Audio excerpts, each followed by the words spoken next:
right, thank you, Jason. As Colorado continues to navigate the rebound from the pandemic, we know parents have questions about next school year, which is coming up fast. Schools in the metro plan to open in a matter of weeks. So what happens if there's an outbreak? Denver 7's Nicole Brady joins us live this morning. And Nicole, we know there have been outbreaks at child care centers, so it's likely to assume that there would be an outbreak at a school at some point.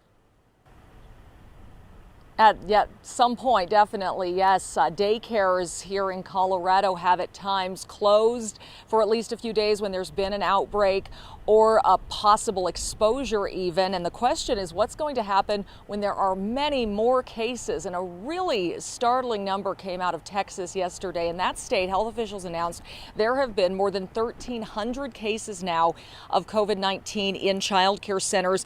You can see it's more staff members than students. But what's even more shocking is that as of June 15th, there were only 210 cases. So that number has just skyrocketed in recent weeks. Here in Colorado, our state is reporting just 5 child care centers that have had outbreaks, with a total of 9 staff members testing positive or probable for COVID, and just 3 children. So very low numbers here, but with many people still working at home in Colorado, these numbers could change a lot once there are more kids in school.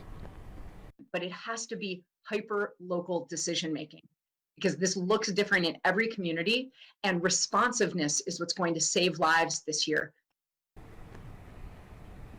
So the major districts in the metro area, Denver, Jeffco, Cherry Creek, all of them have told me that they are planning in-person learning for at least some of the days of the week. I spoke to those districts about what will happen if there is an outbreak, and in some cases, it might be just one classroom that would have to be quarantined at home. In other cases, though, it could be an entire school that has to shut down. Districts will be working with local health officials, and it will be done on an individualized case-by-case basis. We're live in Douglas County this morning. Nicole Brady, Denver 7. More information to come. All right. Thank you, Nicole.